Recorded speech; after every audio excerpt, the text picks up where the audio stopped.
Hi everyone. So for part 2 of our Jurassic Park shop out, we're gonna take a little bit of break from the playfield. Still the emotional stress of the playfield falling. We're gonna talk about cleaning some parts. So in today's episode, one of the things we're gonna really concentrate on are cleaning our ball guides. As you can see here, not only just really dirty, as I'll move it a little bit closer, but also you'll see a nice ball trail here. So what can we do to make this cleaner? Let's find out, work on it together next on Pinball Workshop.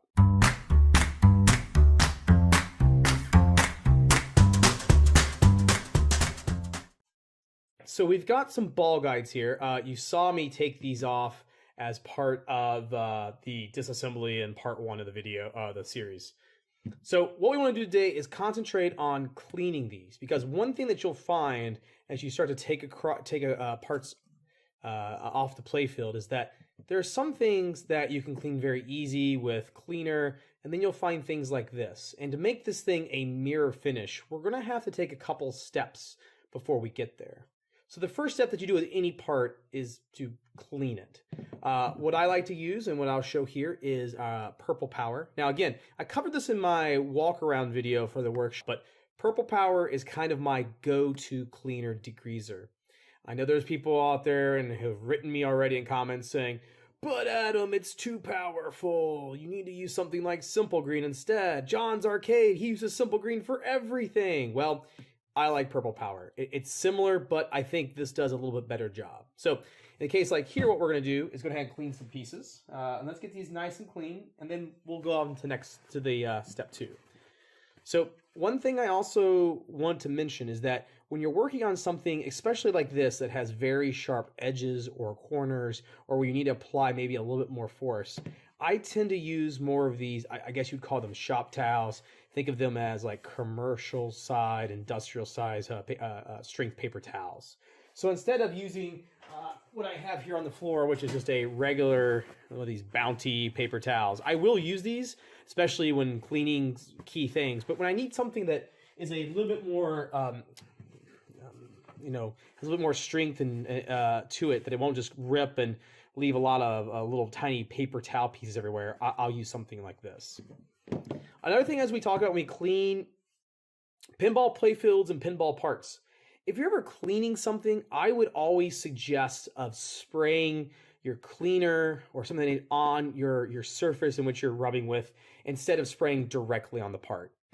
Some parts it doesn't necessarily matter, but I have always found it the best method, that if you do one thing the same way across all your parts, it just will become almost like a muscle memory, second nature to you. So in this case, I'm going to take my Purple Power here, give it some sprays, and what we want to do here is clean this part really well. And I'm going to do this really, really fast, montage style.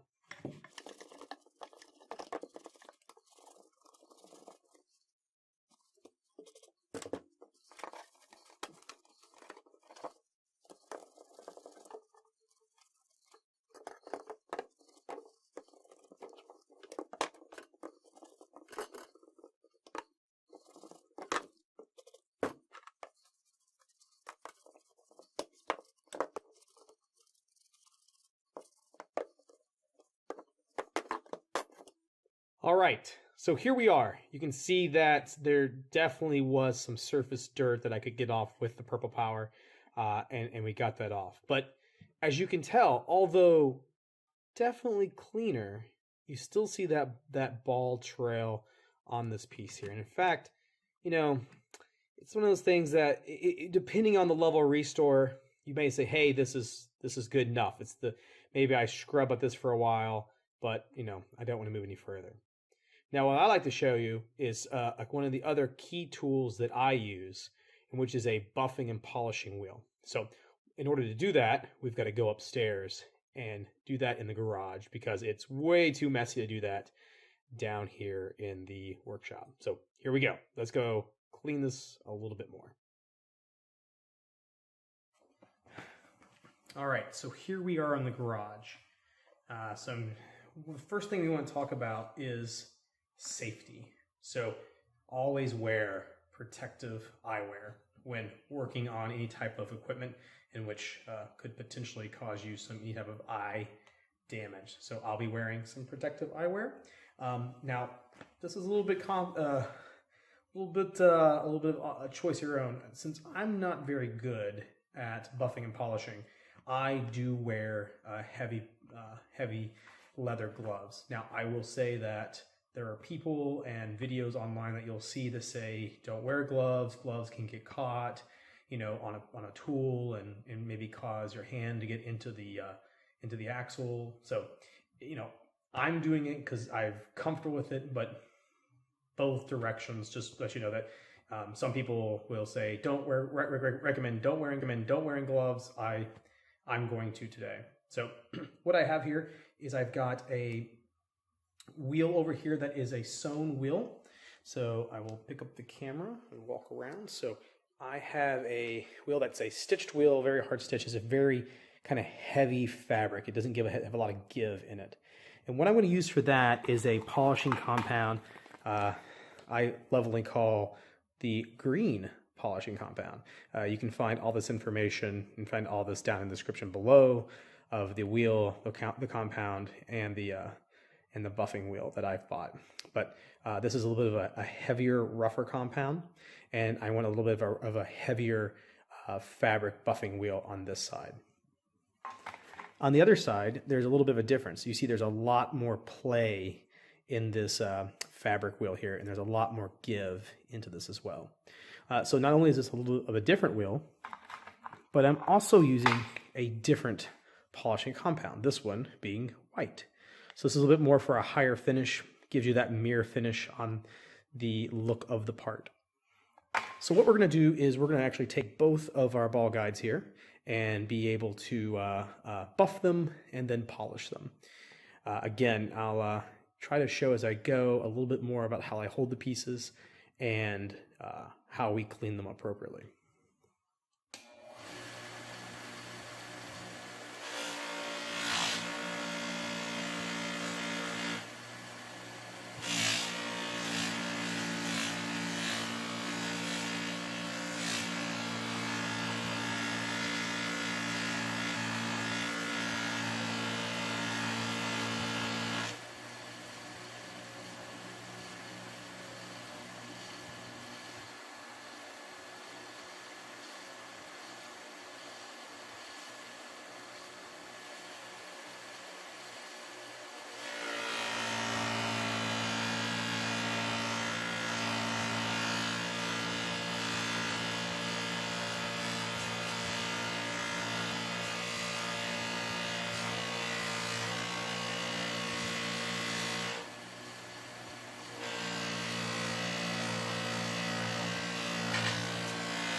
So now that we have used the green to buff both our pieces, the next step is to get that real mirror shine from a polishing perspective.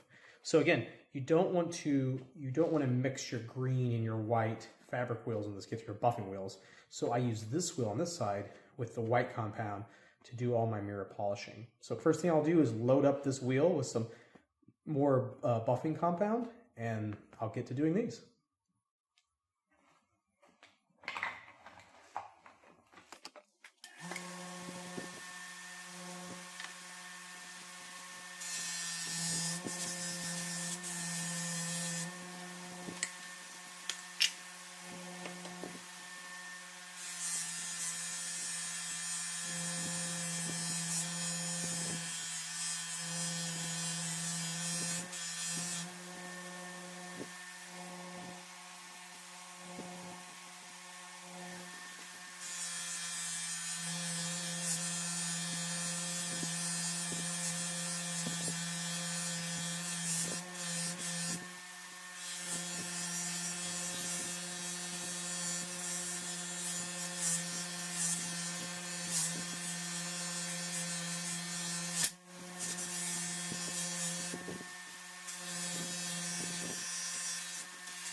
All right, we're back down here in the workshop, and you can tell, obviously from earlier, these are much shinier. That ball trail is all but gone. Now you will still see it a little bit here, even as bright and shiny as this is. There, you may still see it. Now I will tell you, the more time that you spend buffing, even using maybe a little bit of a grittier compound, you can get these out completely. For these two pieces, I know where they're going on the playfield, so I'm not as concerned about getting them 100%, but 99.995 is good enough for me. Now, again, on the back here, since I know where these are going, this is not going to be shown outwardly or not on the other side of maybe an orbit, so I'm not worrying about buffing or polishing the back. Now, if you're taking apart a machine where you know this may be seen or there might be a lamp that reflects off of it, you may want to clean this. But in the case for what I'm doing today, I just need this one really polished side. The other thing you may have seen and what I've probably put out there on the video is when you have curved pieces like this, it can get a little tricky on the buffing wheel because you want to hold the piece in order for the the buffing wheel to make contact, but you don't want to necessarily allow the buffing wheel to dig into the actual piece here, because it will go flying and get ripped out of your hand. Again, that's a reason why I wear gloves, because those gloves are thick enough that if one of these sharp corners catches me, I'm not ripping off flesh from my skin. Now, if I was more experienced and as I learn more as I go, then I probably won't need the gloves, but right now I find them a really good investment. So here we go. I've just got 5 or 6 pieces to go, and then I'll have this polished, buffed, ready to go.